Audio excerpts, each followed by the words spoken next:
Welcome to another episode of the Reboot Chronicles, a no-holds-barred forum with global leaders, authors, entrepreneurs, and CEOs about how organizations stay focused on growth and innovation in unprecedented times.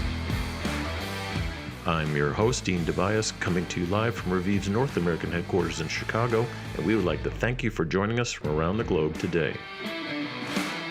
I'd like to welcome Matthew Putman, the CEO of Nanotronics, a science tech firm redefining the factory of the future with a platform that helps drive yield, reduce waste, lower costs, and speed up design across all types of industries. Hopefully we can talk about some today, like aerospace, automotive, electronics, healthcare. He's a 21st century Renaissance man. Don't hear that very often. Matthew is does a lot of stuff. He's an educator, a poet, film stage producer, and of course a leading scientist and expert about nanotech. Don't worry, we're not going to get too geeky here. But what you may not know is he's a classically trained, incredibly avant-garde jazz pianist, and often recording with the band Telepathic, which is just some really great jazz. Matthew, it's great to see you again. And from what I can tell, Nanotronics, the platform you started out was really kind of combining AI, automation, and imaging maybe to kind of detect manufacturing flaws. But as I've kind of watched you grow in Brooklyn there, it seems like you're doing much more than that. Tell us a little bit about what's going on. What are you guys really doing? Yeah, well, thanks. Thanks so much for the nice intro. But yeah, the world has changed a lot. So I think that a lot of the things that we're seeing right now in the world, really nanotechnology, synthetic biology, and really the need to have factories be fully automated and autonomous to produce next generation just about everything has changed since we started the business, but it's always been the big goal. So doing, as you said, detection and classification of different types of defects and features was a way to start to see things that other people hadn't been able to see before, either with your eyes or with microscopes. But then there was this great convergence.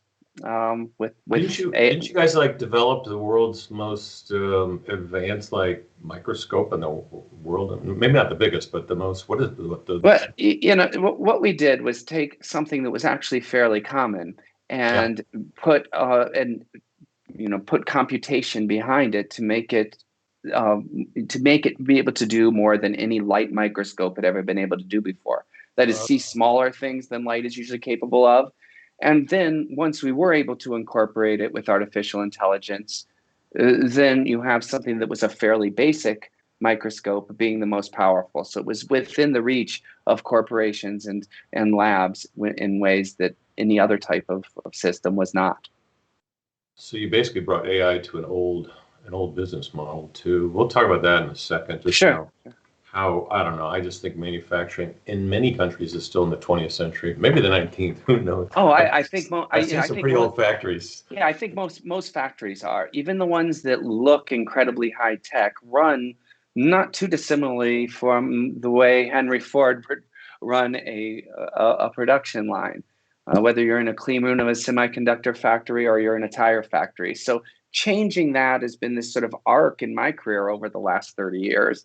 But it's also been it should be an inflection point for how industry changes away from a model that was good back then, but could be a lot better now. Yeah. You sound like me. You sound like you started working when you were 13, 14, 15. Oh, my God, you were old. I was 8. 8. my father had a business. Sign of a good father. Started in the garage. I was running specific gravity tests on a kitchen table when I was 8 years old. But I got $1 an hour. It was pretty good for it. Yeah, that's good for a mad scientist. So I'm on the board of a couple of manufacturing companies. Rockford, Illinois. One's 3D printing, manufacturing. The other one is a more linear motion thing, and it's old school stuff. However, they are investing heavy into robotics and smart intelligence, and so they're kind of leapfrogging because they skipped all that. In a way, maybe they saved a lot of time and money, but it seems like there's such a target market. There are just thousands of these mid-sized manufacturers. Or are you is your business model more focused on the big fat cats? No, I guess if you even look at our early customers, they were I think the biggest emerging fields, but other companies that did either inspection or did factory control didn't focus on them. They tend to focus on your largest business because you'll get a ton of revenue from it. But we really focused on these emerging things that were these mid-size, just had just gone public or not even yet. It had a lot of financing. And now you see them becoming some of the biggest companies in the world. And then we look back and we see what are the next things like that. Because of exactly what you said. If you're building a factory from the start, or you're building a business model, it's a chance to bring us in and help design that and work on it and make it, like you said, mid 20th century, 21st century. Yeah, this should be the next generation. It's much harder to go into an old factory and say, get rid of everything. Yeah. So we try to address that in a different way, which we can talk about if you'd like to. And a lot of these are just bending metal. They're not doing wafers. I know you've got some really that doesn't matter. Yeah. I mean, you've got some really sexy hardware that does some incredible stuff. Seems like it's very wafer focused. Whoever designed it was, obviously went to the Apple school or something. But what is your business model? Is it to sell hardware or services? More like an uptake does, AI for companies where they just crunch someone else's data, or how do you see your business model going forward now that you've gone through the first phase? Yeah, it's changed some with time. We really were and still are for many of our customers a CapEx expense. We're selling a piece of hardware, but the power of it has always been in the software. So adapting a business model to really a software company, to be a software company that has a piece of hardware with it. There are some comps, historical comps. I think of things like the early Bloomberg terminals, for instance, or something like this. Yep. So we now are thinking of our systems not as an imaging system, but how it ties in to other controllers in a factory, and how you quantify the improvement of yields, for instance. So we sell the core product, but there's a sort of SaaS element to it. So we're updating our artificial intelligence models all of the time. So to be running the equipment and to be analyzing things, you pay an ongoing subscription to our software. And so it's now, I don't think of ourselves as a CapEx purchase as much. Now, when it comes to analytics, it's really important for our customers who care about their privacy. They care for one reason or the other. We do everything in as much local as possible. So they're running GPUs, they're doing the analysis, they're training AI pipelines, they're doing it at their factory in an air-gap facility. And we give them a tool to be able to do that. They don't need to be, it's not a cloud service. It's actually quite the opposite. And that gives customers the comfort that they have this intact, safe environment. Yeah, you're much more than a SaaS provider. But future-wise, you may have a whole ton of clients that are just more services than the hybrid model. Services and hardware probably would be my guess. I think so. Yeah, absolutely. I mean, we're working with an energy company. Well, actually, it's a water purification company that uses a biological enzyme for creating a hydrogen peroxide. It's a really cool company. And for them, they're opening a large plant. And what we're doing for them is not imaging at all. We're connected to their controllers. We're splitting it so that we can detect when there are changes in the process. We also can, make dynamic changes by using something called reinforcement learning, which was made famous by, DeepMind winning in the game of Go. But we use it for manufacturing. The game is perfect yields. So it has nothing to do with imaging. Welcome to level 5. Yeah, exactly. That's cool. What speaking of cool, I like your little studio behind you there. That's not fake, right? Are you in a real office there? No, we're in a real office, and we have been for the whole time. Yeah, but I meant the microphones. It almost looks like a canvas. But do you just kind of burst in? Do you just take a break in the middle of the day and just start jamming, or? I wish I could more. It certainly is a way to clear my mind, to get back into thinking in the moment. When you're playing jazz, so that you have no time to use a part of your brain that may be obsessed with what's going to happen next. So it certainly clears my mind. So it happens, and it's certainly I come in the morning and play before I drive people crazy. Play before going home. Probably knowing you have a soundproof office. By the way, you guys are in some really cool digs there, aren't you? In the old Brooklyn Navy Yard Yeah, we've been in the Navy Yards for a while, but we are now building, taking the oldest building here, but we made it into, I think, the most modern, interesting factories. They actually made some of the first submarines in the building, and now we're making our products and doing our research in there. The Navy Yards were the largest manufacturing hub on the tri-state area until the 60s.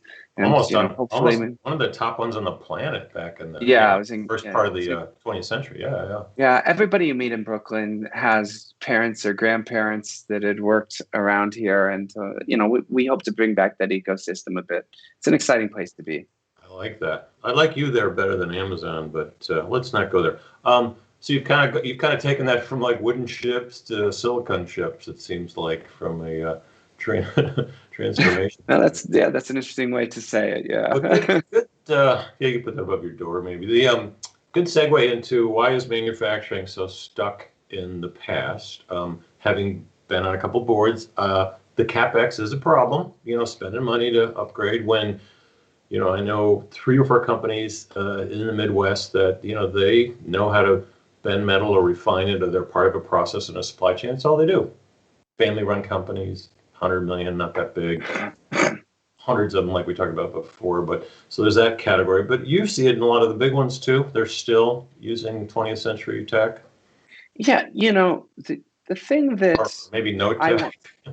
Well, no, they're using tech, but it's always add-on. I don't know if you feel this way, but it feels like we have to add a new piece at our company and a new piece of enterprise software all the time, and it just keeps building up, right? It's this sort of additive thing. It's, oh my God, the giant hairball, Mark Benioff used to call it, but now he's created another one. It's So we're actually trying to do the opposite, saying you don't need a lot of this equipment. You don't need to continue to make a semiconductor fab now costs $20 billion. That's what the new TSMC and the new Global Foundries and the new Samsung fab. And we're saying, it's just, with a B, $20 billion.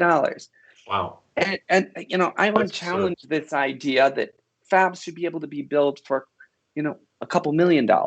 So even though we're selling things, we're not trying to add to the budget. We're saying, get rid of all these things. You don't have to do this, because the more you add, the more potential for error in the process you add. But when you add really strong computation, when you're getting feedback that will make a product that is, guaranteed at the end, this is a really big deal. So, why don't people change? It's artificial intelligence in a factory. It's a tool that people completely aren't used to. It's a black box in ways that people aren't used to. There's a cognitive thing that as humans, we think that we need to understand what our tools are doing, even when we don't necessarily already. We don't really know what's behind the scenes.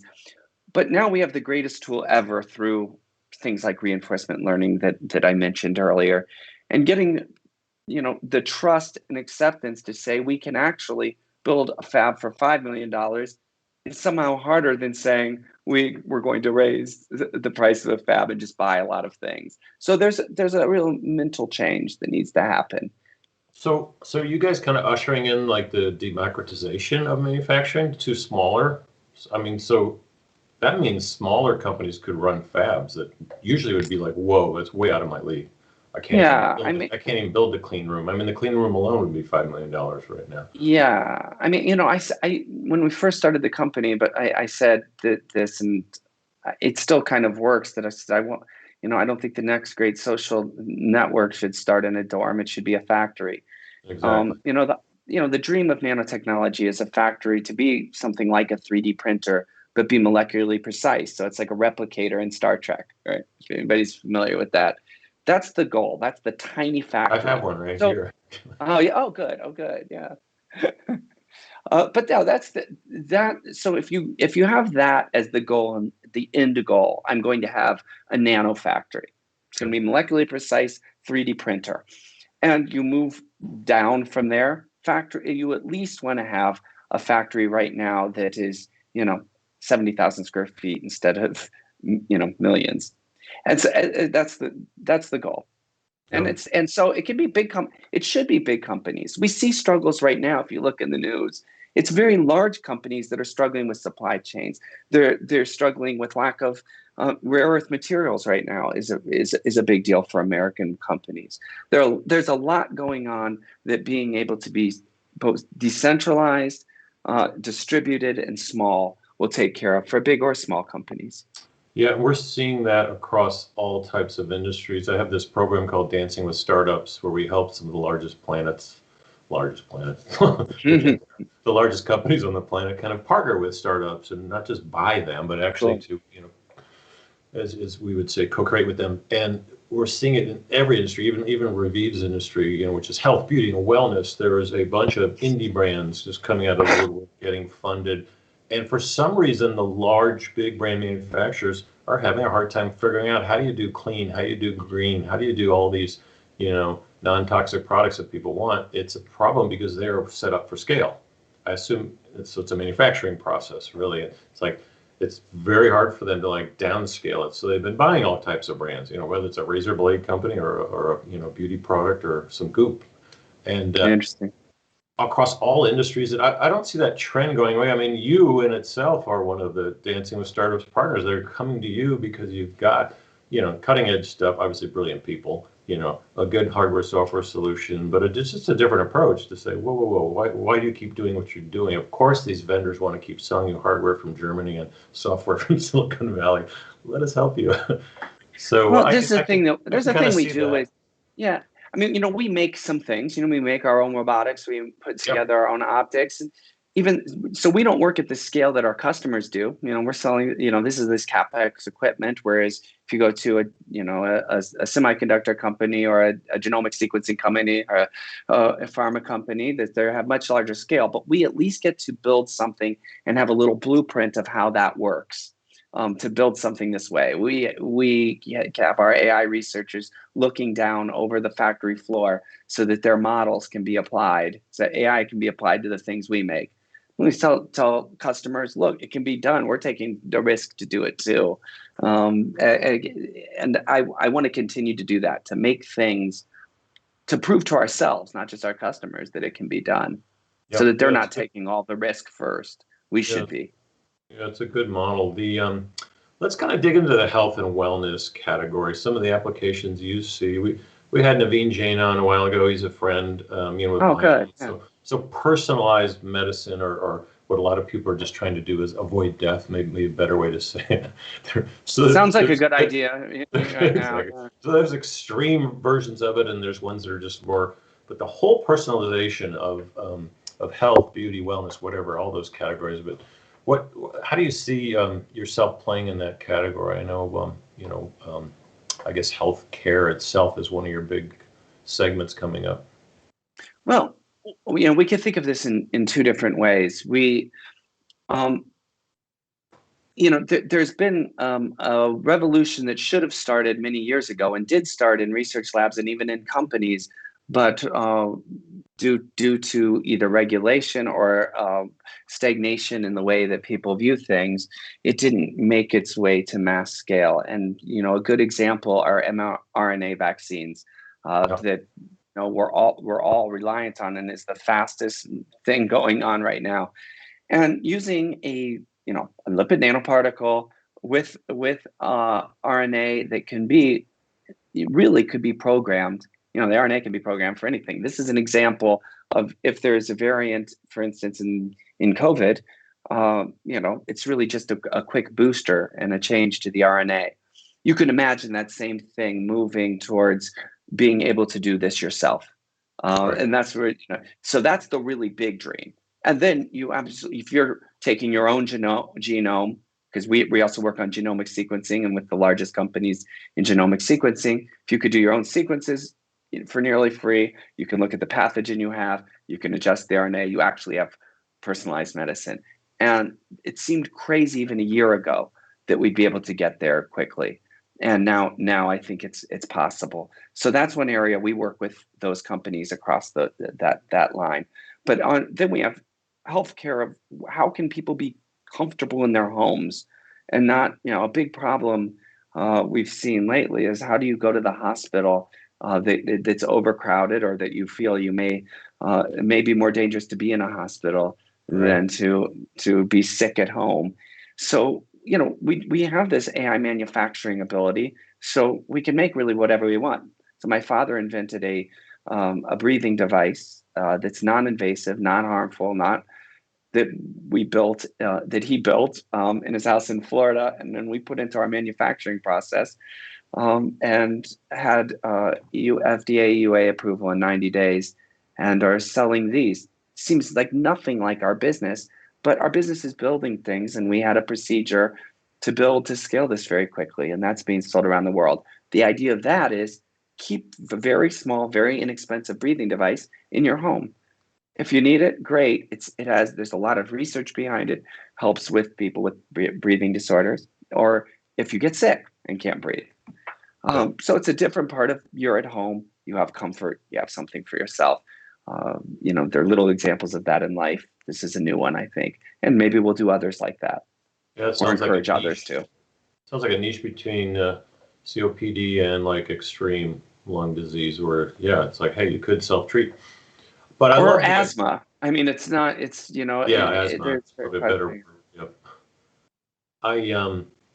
It's interesting. I love the thought of personalized medicine, and we should have started a long time ago. Viome and others are coming up with the analytics to say this is what you need. Then they have to get people to actually manufacture that at scale. That's been an issue. It seems like you can help with that. It's like, we can help you scale that in small doses, which is usually where the big guys go, oh, you want me to run how many? That's like too small.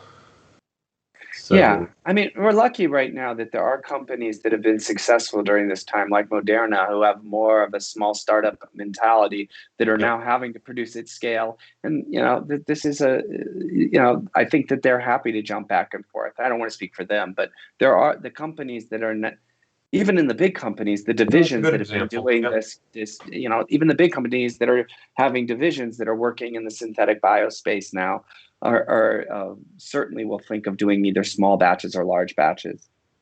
Yeah, I mean, if you look at what happened during the 2020 lockdown pandemic, vitamin sales, supplements just went through the roof with certain people. Other people might have been alcohol, and just having some people just let go. But I had both. But yeah, exactly. I'm hoping the vitamins make up for the alcohol. But I'm told it does. But now I'm envisioning people at their kitchen counter, and they've got like 8 bottles, and they're popping them all the time, and they're doing all the your typical stuff you do in a flu season, right? D, B, C, and a multi, but the idea of a manufacturer being able to kind of like come up with, hey, this is one specifically for Matthew, different from Dean's. Matthew doesn't get enough sunlight, he's working his tail off. Dean's down in Mexico, all that stuff. So we're seeing that.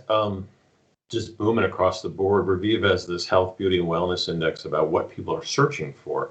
And, vanity and cosmetics went down last year, and skincare and health and supplements just through the roof. Continues to decline.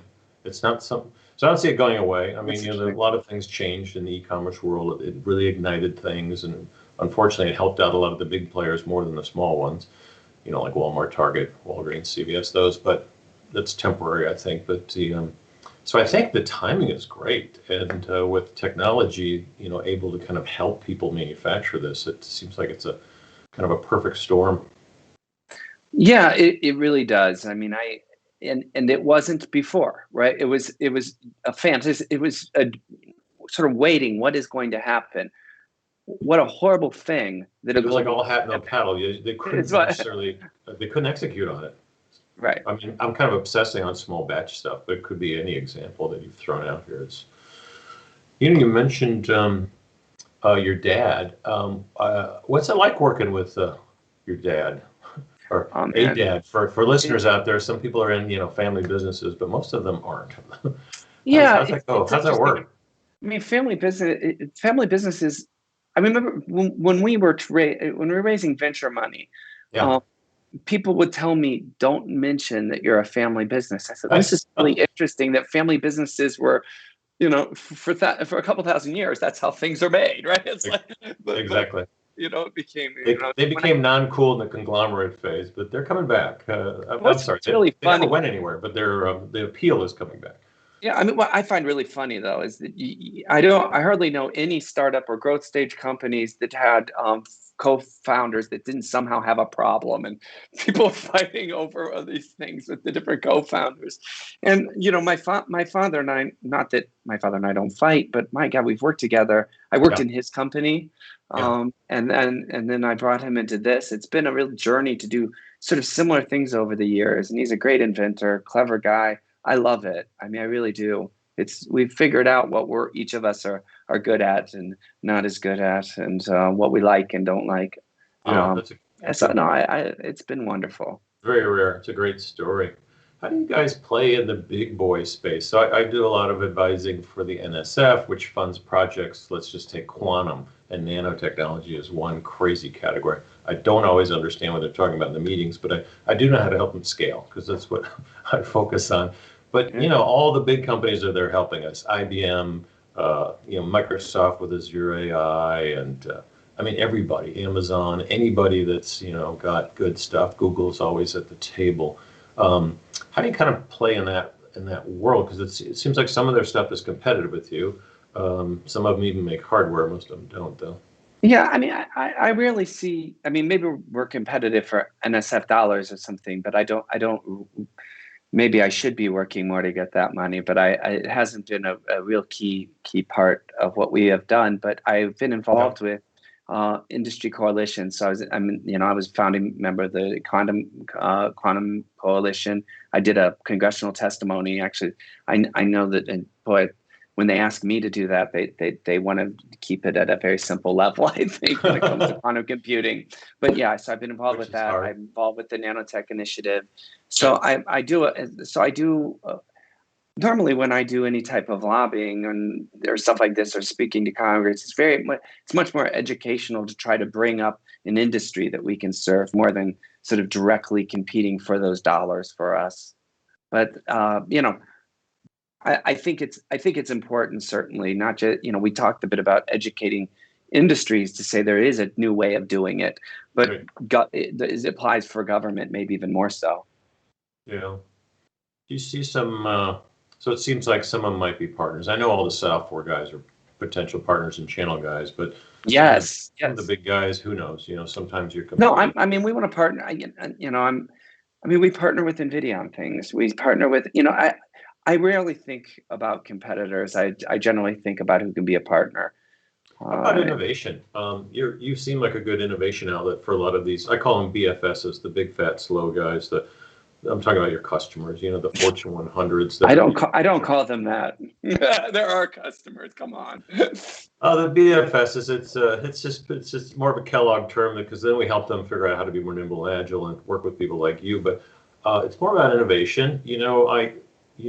For instance, jazz. There's a lot of parallels between what you do and your music and your literary and your acting and producing side of your brain to kind of orchestrating innovation. Any good tips for the audience on how to think that through? Well, it's hard to give tips to other people on this because what works for me seems very strange. This field of free jazz. I know you're a musician. We just talked about that. No. But That title. Not all music is the same. I studied more traditional music, but free jazz is this incredibly fast thing where you're using a different part of your brain. You're improvising. You're working with the group. You're taking in you do this thing where you close your eyes before you play, so that you're very, very attuned to noise. So there's actually some neural recruitment, they think, from the visual cortex to the auditory cortex part of the cortex. And what's interesting about that is it's the opposite of the way we generally do planning, and in business. And I think both are important. This sort of rapid experiment and trusting your gut because it's all you have at that moment. that we do when we play. But at the same time, you have to make sure that it's very hard. So your fingers have to be almost automatically know where you are, without thinking about it. So you're developing a muscle memory at the same time. So, this is, I like to pack my day very tight in one part of the day and be very open in another part of the day. And I think that there's something to that. The pack part is I'm jumping between things and seeing how I can play one thing off the other. And then the rest of the day we see what happens, or I have time to respond to emails, or I think that there are some good parallels to jazz. I don't think of it often, but I think it certainly influences. Yeah, especially piano, because you're almost sometimes playing two songs at once. Absolutely. Versus like sax, you're just playing them, you're just kind of on the core, or bass, Yeah. you're kind of on one, you're on one vibe. Fascinating stuff, Matthew. Thanks for joining us today. I really appreciate it. You've been listening to Matthew Putman, the CEO of Nanotronics. Hopefully I can come and get a tour there sometime. It'd be great. Oh, anytime. My God, yeah. We'll jam. Sounds great. You've been listening to Dean DeVayas on the Reboot Chronicles. We'll see you soon. Thanks for joining us. Great. Thanks, Dean.